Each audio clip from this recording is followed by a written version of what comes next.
Welcome to the Market Review, where we look at developments in the financial and capital markets as it relates to the economy.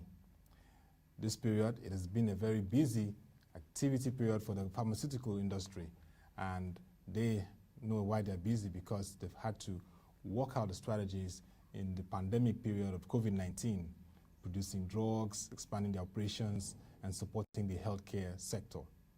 Today we have to discuss activities around the pharmaceutical industry and how this particular company is supporting the healthcare industry is Mr. Mathew Azoji, Managing Director of Neimeth Pharmaceutical.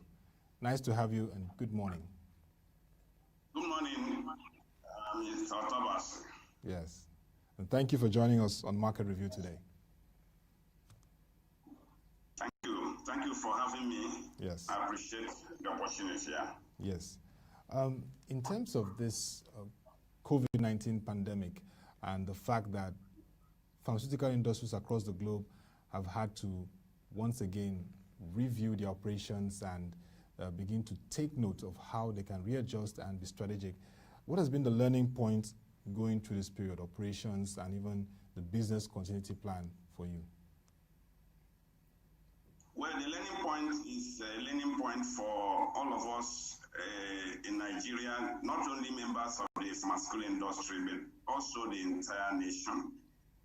The pharmaceutical industry has been happy that Nigeria needed to improve on health commodity security. We saw that within this pandemic, the availability of essential commodities was challenged in the industry.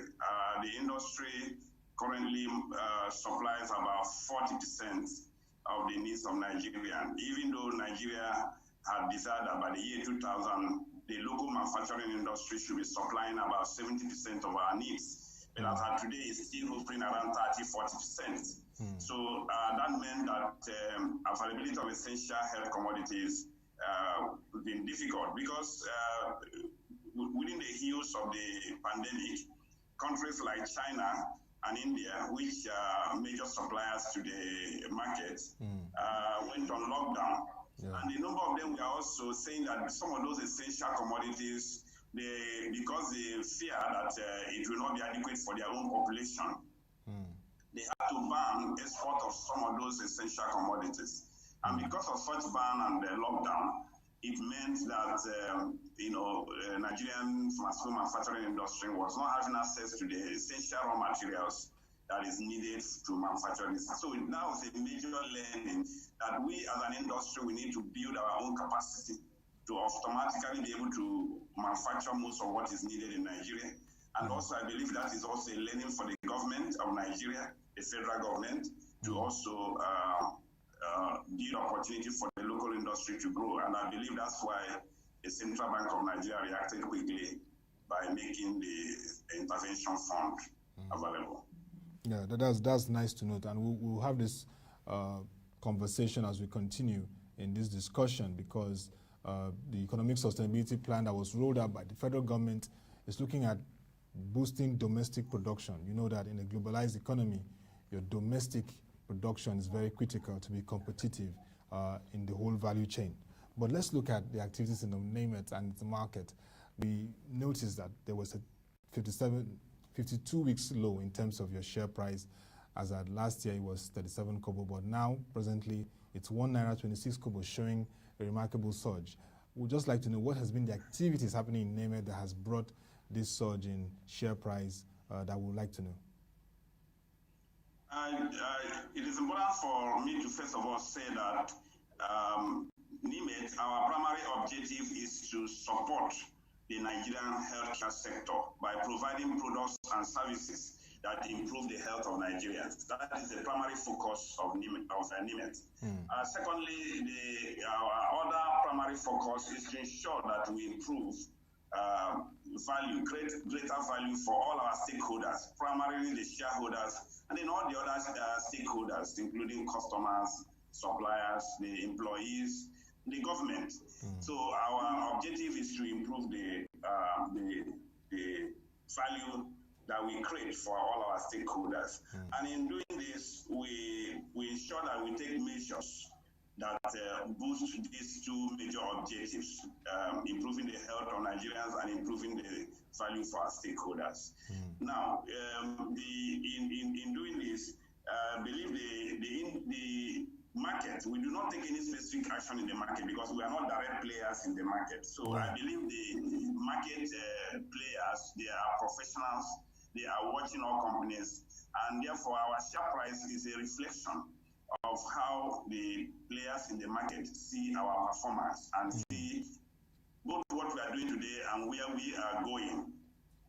So that is what I believe is, you know, the share price went to 2.57 kobo, and it's right now 1.7 kobo. So that was a major leap. This management, current management has been in the company for about a year, and they have taken definite steps to improve the performance of the company. And I believe the market players are watching. First of all, in the last 2 years, Neimeth has recorded profits, the significant profits for 2018 and 2019.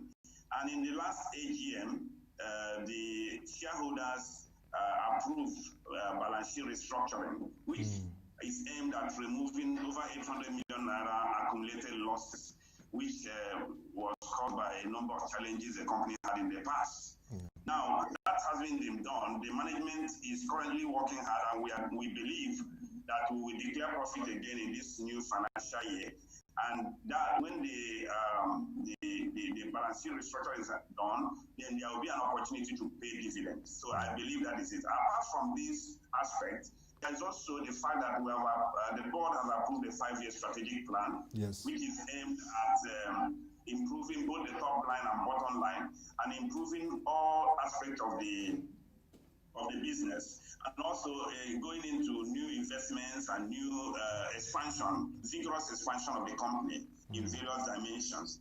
The board has already approved this, and then since the board has approved it, the management is implementing it vigorously, and we expect that in the years to come, the performance of Neimeth will be much stronger than what has been seen in the past.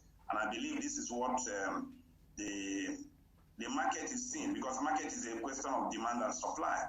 And as they are seeing this trend, I believe they are taking the wise decision to invest.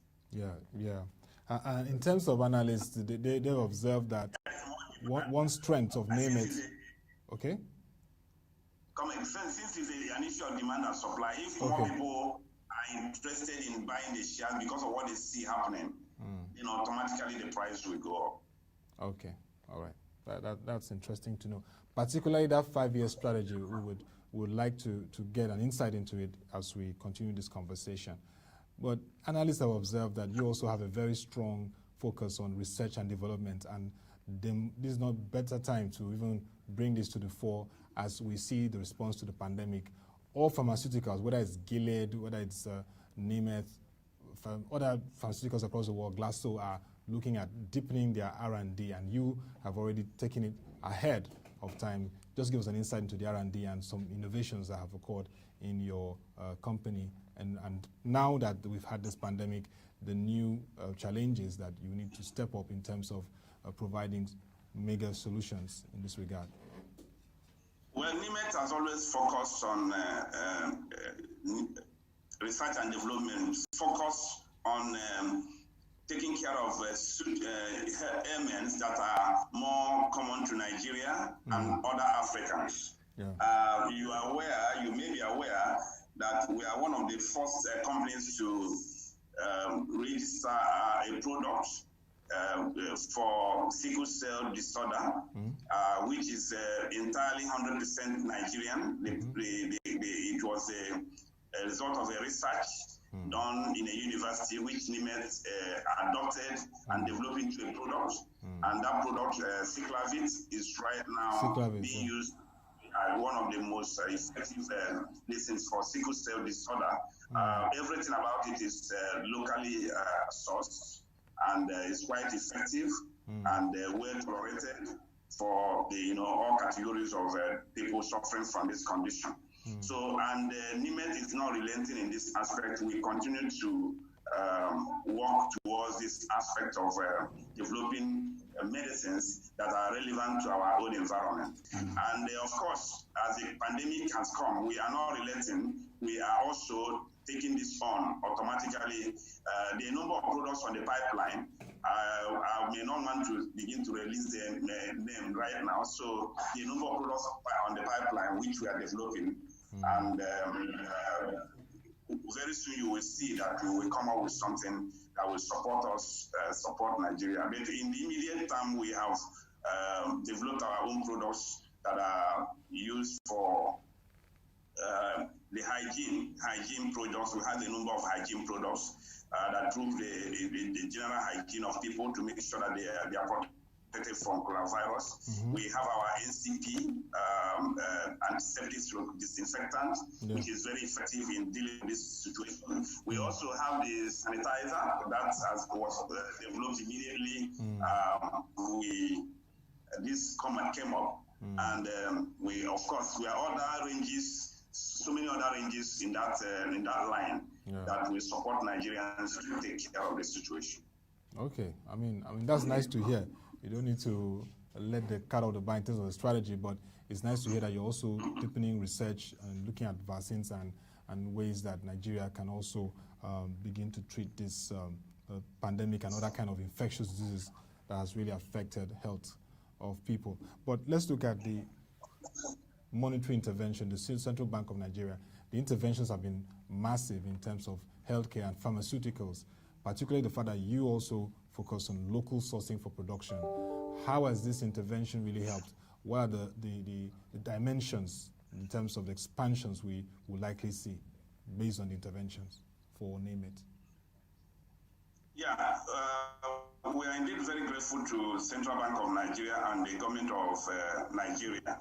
It's a very commendable step that was quickly taken by the Central Bank. The governor, Mr. Mefiele, took a very speedy decision, and with his team, they launched the two interventions. One, the 15 billion naira intervention targeted at households and medium enterprises, and then of course the 100 billion intervention targeted at the pharmaceutical sector, healthcare sector.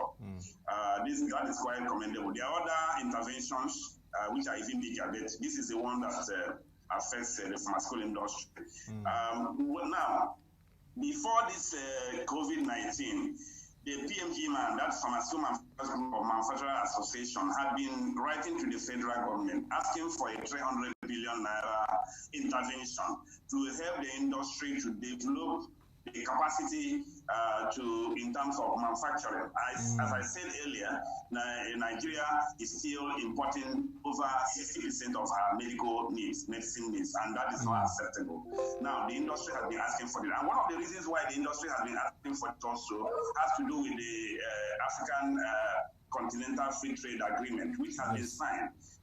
And when that African Continental Free Trade Agreement is supposed to be taken off from July, but I hear that it has been a bit delayed because of the impact of the pandemic.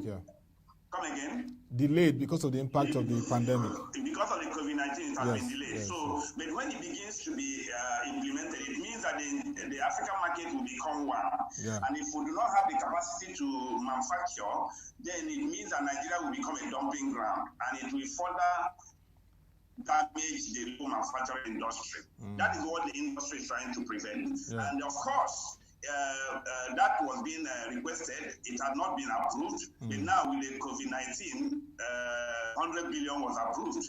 And it is a very, very good step.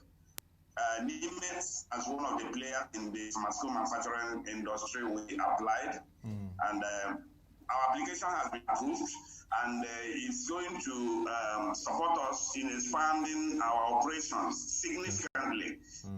We are going to expand our operations in a very, very significant way, and this will enable us to go into a number of products. And like I said, we are also working on research that are targeted on COVID-19, antiviral agents. We are working on that.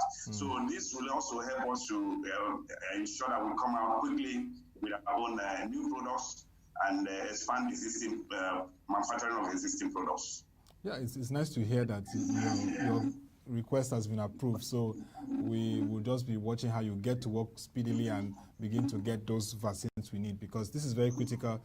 The whole world is watching out for the pharmaceuticals and the research and scientists to bring vaccines so that they can begin to really reopen the economies, because the second wave, like in 1918, was terrible. Over 50 million people wiped out, and we don't want to experience as such. So pharmaceutical industry, very critical at this time. But let's look at the adjustments to your company operations this period, this post-pandemic. What has it been like now in terms of the adjustments to operations? Now you're going to receive that intervention from the CBN. It's 100 billion naira for your industry. Do you apply for 300 billion naira? How are you going to readjust now? What are the readjustments post-pandemic for your company?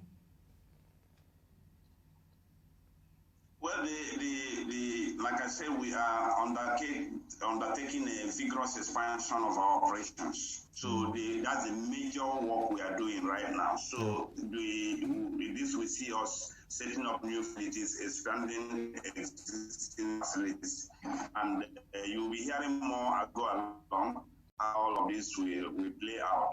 We are expanding our operations, and this will enable us to develop new products and also expand existing ones.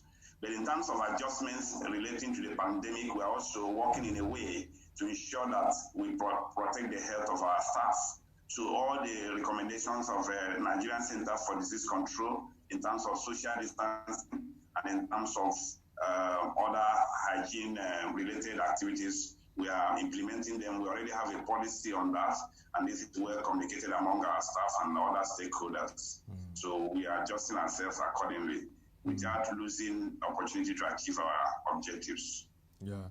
What's interaction like with other playmakers or stakeholders in the industry? Like in Europe and in the US, we're seeing pharmaceutical companies putting heads together, working together to come up with vaccines or drugs. We're even seeing possible big mergers in Gilead and the rest. So in your industry, how's the interaction going in terms of a concerted effort from the industry to address head-on the pandemic and further deepen the capacity to address other infectious diseases and other issues affecting our health in the country?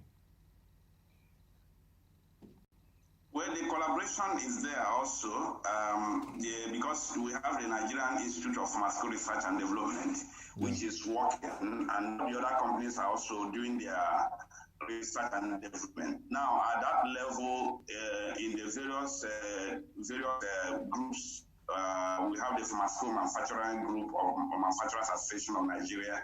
We have collaborating with the NIPRID, Nigerian Institute of Pharmaceutical Research and Development, and then even through NAFDAC, there are some joint research that is going on, in different places. So that opportunity to collaborate or share ideas is still there to some extent. It may not be as deepened as we see in some aspects. Of course, even in the other parts of the world, you find out that the various companies are doing their own research. They are not really joining the research together. They are doing their own research, and where they need the support of government comes in.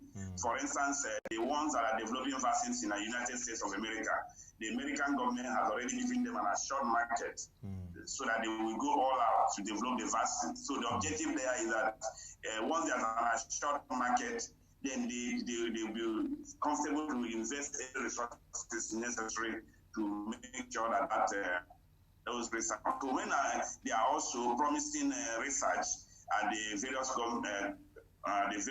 companies, I believe the government of Nigeria is also willing to support, because the CBN also has launched a grant that you can get up to a maximum of 500 million naira. Yeah.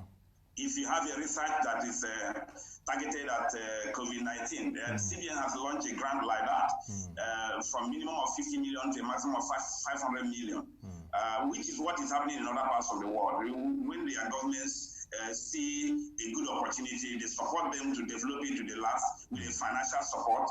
And once that financial support is there, and the other aspect of it is the promise of the market. Yeah. So if we are developing something and our government will be willing to patronize us, we are willing to, then every of us. So I want to also call the government to give the industry that open check to say, look, if you come up with a product that is promising and is well tried and improved and shown to have the value that you claim that the government will buy, the government will be our first customer for such product, then that will enable us to go all out. And I think that's what the United Kingdom has done in looking at the research of, I think, AstraZeneca. AstraZeneca, yes. Come again? AstraZeneca, yes, in the UK. So, and then the one that is in the US, all their governments, they have assured them of markets. Yeah. And that is an assurance. They are even saying, if this thing is out, will you be able to produce enough volume to meet our demand? You know, so, and to that extent, they are not even promising that they are going to take those vaccines to the world, at least in the first instance. Yeah, I mean, AstraZeneca is even looking at supplying millions of vaccines to the European Union member states by end of this year. At least it should cover millions of Europeans. So I feel that, yes, that's the kind of conversation that we should happen in the industry, pharmaceutical industry, massive production, research and production of vaccines that can really help Nigerians. Because at this point, yes, like you said, countries will focus first on their health and then will support others. And it's very important. You raised the issue of importation, 60% importation of materials for production at the moment, which needs to be addressed. So speak to us about the challenges in terms of the FX markets. You know, this has to do with FX when you have to import. Are there things you would like to be addressed in that regard? Are the windows working well at this point in terms of assessing FX to imports? Foreign exchange is a major issue at this time. As you are aware, the situation became very dire at the point when the oil price came down. The oil price came down even as low as below $20 per barrel. And Nigeria, being more than 80% of our revenues come from oil, and therefore Nigeria was terribly hit. We thank God that gradually it has come up a bit. I think it's about $40 now. Yeah, 40. If I'm correct. That range, 40 years. Am I correct? I think Yes, it's about $40 now. Yes. So that has improved the situation. But remember that the earlier budget was $57 benchmark. $57. Yeah. So because of that, Nigeria has had to review its budget downwards. And then even with the $40, there is a new reduction in output levels. Yes. Then when you look at the $40 with the lower output level, the foreign exchange coming into Nigeria is less. So, and because of that, it puts more pressure on the manufacturing sector and the other needs. So it is a big challenge. So there are two major issues that the industry is facing. One is delay in shipments as a result of lockdown and reduced activities in the countries where these materials normally come. So, for instance, the materials that we were expecting in January, some of the materials we were expecting in January, this year, we actually are receiving them just in May, June. We had major delays in particularly shipments from China and India. So we are gradually recovering from that a bit. However, the current situation of the dollar is still a major issue. So what we are doing is we are using a combination of the IIE window and of course the primary window of the one that the CBN gives at its own rate. So we are doing our utmost to ensure that our operations are not distorted or disrupted because of this. But it's a major issue that every member of the industry are facing right now. And what's your take? The central bank governor is talking about working towards that unification of rates, that reducing that gap, between the apparel and the official markets. What are your thoughts around that? Well, what it will do is it will increase the rates a bit higher. It will make it a bit higher. That means the price of products will go higher. It's already happening because when you go to the Bureau de Change, today Bureau de Change is operating at over 400 naira. And of course, the INE window is probably around 380, 385, between 375 to 385. The other one is still hovering around 370, and the main one is still hovering around 370 and all of that. If they merge it, it means that there will be more pressure because the CBN rate is a little bit exclusive for importation of essential commodities. So if you merge all of them and everybody is competing in the same window, it might increase, make it more challenging. So I've not really analyzed it fully, but I think the CBN is wise in what they are trying to do, trying to make sure that they give the best outcome. I can tell you that the CBN has tried to defend the Naira over the years. This particular leadership of CBN has done a lot to defend the Naira over the years, and the ultimate objective of the CBN is to make sure Naira is defended. And of course, it's quite expensive venture. So I believe the other analysis would have been done to see what is best. But if that is going to be done, then I think the priority should still be given to industry, manufacturing industry, because if you do not give priority to manufacturing industry, it means you are putting the jobs of Nigerians at risk. Because if they don't get the access to bring in materials, to have products to sell, and to make the products available for the use of Nigerian, particularly pharmaceutical industry, it means that the health of Nigerians will be endangered. It means that those who are being employed might be retrenched. So it will further worsen this. So I believe in that arrangement. When it is being implemented, priority will still be given to industry. And if that is done, then it will be fine. Yeah, I mean, it's nice to hear that. In terms of the monetary rates, the FX rate is very important at this period, and you know that why it is very critical to get this right for the industry. So priority to manufacturing, particularly pharmaceuticals, becomes very, very key.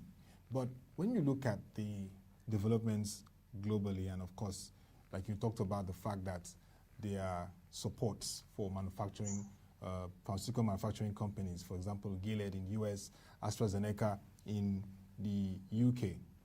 What are the additional steps you would like to see from the government? The fiscal side has been able to bring out some waivers for the pharmaceutical industry, for those that want to bring in pharmaceutical equipment. Those are measures. Even the Nigerian Investment Promotion Commission has been working around that. But aside those waivers, what additional policy measures would you like to see for the pharmaceutical manufacturers? I think I mentioned it earlier. One of the issues is the market. The market. Okay. You know, the government is the biggest customer. Okay. You know, now if our government is committed to the health of Nigerians, as I know they are, and they want to make medicines available, essential medicines available to Nigerians through our hospitals, teaching hospitals, general hospitals, and there's a deliberate policy that the primary product to be bought will be the locally manufactured products. Quality products manufactured in Nigeria. I'm not talking about products that are fake or products that are not good. The quality medicines made by Nigerian companies should be the primary product to be bought. And it will only be in those circumstances where there is no good manufacturer in Nigeria that such imported products will be bought. That kind of policy will see a spike in the growth of the local manufacturing industry, because you make your products, you will not now be able to also achieve capacity utilization. All the installed capacity in the industry will be utilized to manufacture these products. And I believe that is one policy the government will do. And then, of course, infrastructure. The industry is also very keen that the government should do more in the area of infrastructure development, railways and roads, to make sure that logistics, logistics is a major, and of course, you know, the Nigerian port is still the issue of congestion of the ports. What can we do to make sure that the congestion of the port, I have a material I'm waiting for now. The material has already arrived in Nigeria, and I'm still being told that it will take some days or some weeks before the ship can pass. You know, and then if there are delays in the batching of the ship, then you cannot clear the goods. And then if the material is already run out, you are unable to manufacture with the material. And then these delays have cost implications. They sometimes lead to you shutting down some aspect of your production. And when you don't use your capacity, it all increases cost. And at the end of the day, the price of the products will be going up. So all of this is infrastructural development, improve the situation in the ports, speedy treatment of letters of credit and some M's with the CBN and all the rest of them. And then, of course, the issue of giving us an enabling market as government institutions to patronize made in Nigeria products. Yes. And that will help the industry. I mean, what you said has brought to the fore the policy strategy that this government has talked about, but I think we need to see more action in terms of priority, like you said, procurements to made in Nigeria goods, in terms of procurement, and also the issue of reforms in the ports, maritime sector. I mean, there's been so much happening there. Yesterday, the Vice President met with critical ministries, departments, and agencies to achieve a single trading window, a window in terms of ports and operations and all other portals that have to do with trade. And I believe that what you just raised is a very important issue that policymakers will take note of.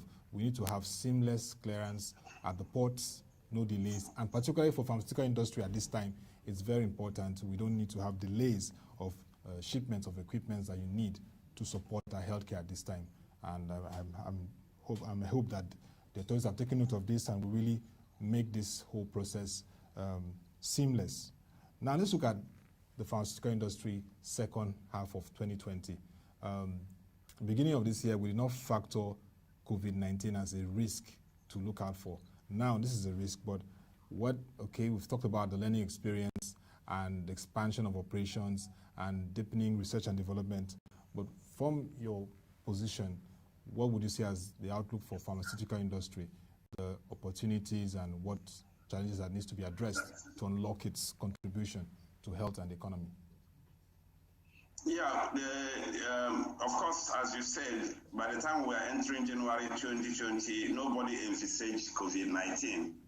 And it has affected the first half of the year. Yes. First and foremost, as I earlier mentioned, it affected the opportunity to bring in materials needed for manufacturing on time. There were major delays. Then also the entire non-formal sector, informal sector of the economy was zeroed almost. The informal sector, meaning people who are artisans, those who work on their own, because of the lockdown, they were unable to operate. And that's what led to all the palliatives and all that, because many people do not have savings. They do not have, they earn their monies day by day.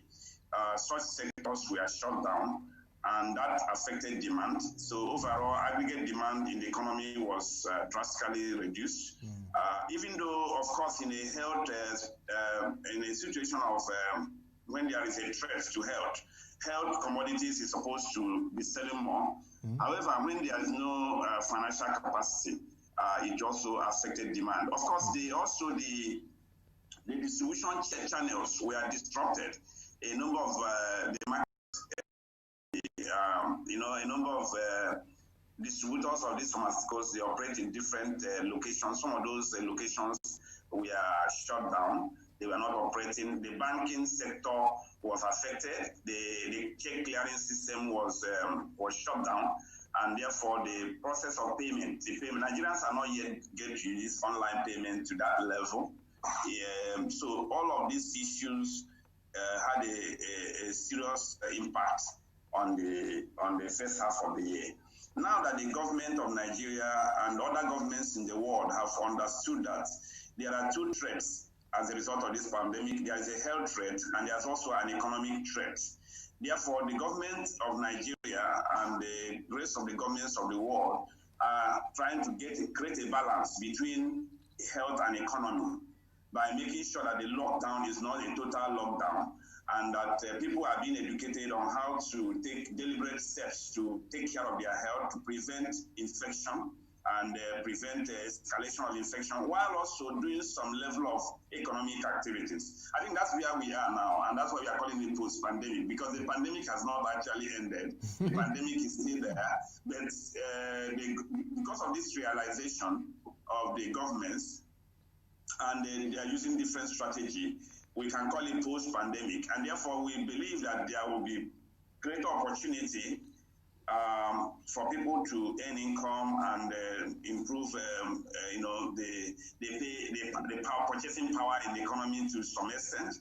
That I believe will make the second half of the year to be better. Now, because some of the lockdown has also been cut off, has been stopped. Even though flights and all of that are not yet restored, cargo flights are running right now. Cargo flights are running more seamlessly. So if I'm importing goods by air, that is not being disturbed now. At some point, I had goods that was supposed to come by air in January and arrive in 2 or 3 days or less than a week. But that goods I received it between May and early June. So the cargo flights has resumed now. And that, I believe, will improve our manufacturing activities. And the shipping has also resumed. That all of that will improve manufacturing activities. And there will be a slight improvement in demand. Looking at all of those, I believe the second half of the year will be better than the first half. Okay, I mean, that's... for the pharmaceutical industry. However, the pandemic also, like we said, created some opportunities for the industry to develop new products. Things like sanitizers, which were not like a market before, became a market.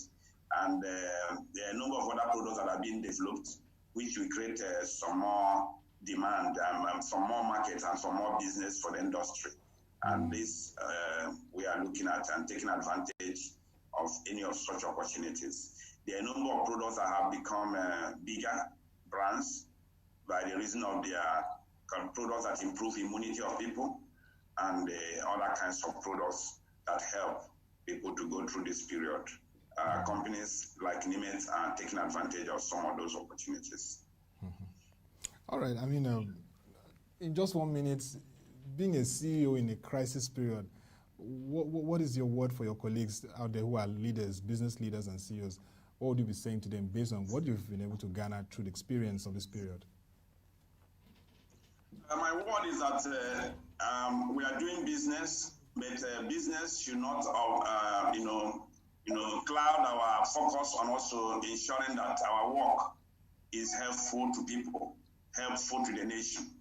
We should not, create a situation where access to medicine, access to our products become difficult, maybe by putting excessive prices or by doing or trying to, lay off our staff too speedily. We should not only, we should bring the human factor into the business factor. Why not, overlooking the needs of our shareholders and our stakeholders, ensuring that we build our business to create value for our stakeholders. We should continue to also work in the spirit of the government, because the government of the day even was going about as charged some pharmacies and companies that were putting excessive prices on their products in the shelves, distributors and retailers that are putting excessive prices on their products, and charging them for that. I mean, the Consumer Protection Council of Nigeria has done that. So we as CEOs, particularly in the manufacturing sector, we should not allow our business focus to, overwhelm the human factor. We need to look at the whole situation and ensure that we work collaboratively with the government and other stakeholders to protect human life and also deliver value to our shareholders. Yeah. Thank you very much, Mr. Mathew Azoji, MD, CEO of Neimeth Pharmaceutical, for the time. All eyes are on the pharmaceutical industry, and we hope that you will come out with those innovative vaccines so that things can begin to return to normal. Policymakers, stakeholders are all watching because they all say we need to see the vaccines come on board, and we wish you all the best as you speed up that process, research, innovation, and development to come up with those vaccines that we need at this time. And also the fact that you've raised the need for manufacturing and pharmaceutical to be given priority from the fiscal and monetary policy. We've seen some interventions, but in other layers, we need to see more interventions has been well taken note of. And of course, the whole infrastructure that needs to be strengthened to support what you're doing is very key. So thank you once again for the time, and we look forward to subsequent conversations with you on the industry as we enter the second half of the year. Thank you very much for having me. I appreciate it. Yes. Thank you. Thank you. And that'll be all for the midweek edition today of the Market Review. You can join our website, www.proshng.com, to watch our videos, read our news reports and analysis. Till we come your way again, thank you for watching. Have a nice day and stay safe.